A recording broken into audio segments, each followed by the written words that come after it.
Let me start with what we do know.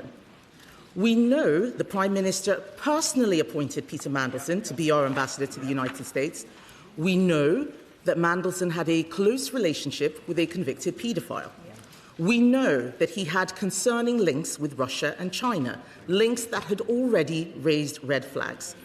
We know that the Prime Minister announced the appointment before vetting was complete, an extraordinary and unprecedented step for the role of US Ambassador.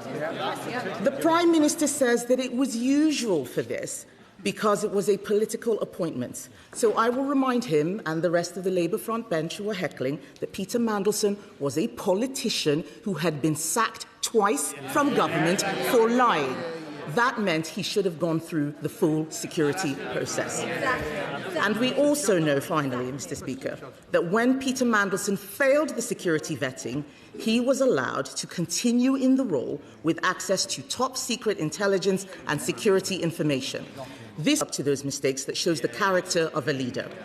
Instead of taking responsibility for the decisions he made, the Prime Minister has thrown his staff and his officials under the bus.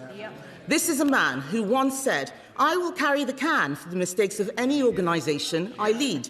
Instead, he has sacked his cabinet secretary. He has sacked his director of communications. He has sacked his chief of staff. It is the duty of the Prime Minister to ensure he is telling the truth. Or does the Ministerial Code not apply to him? I'm only holding the Prime Minister to the same standard to which he held others.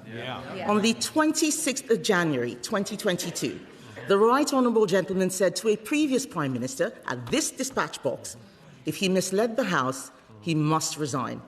Does he stand by those words? In answer to a question of hers, I make it very clear, Mr. Speaker, I had not seen the security vetting file.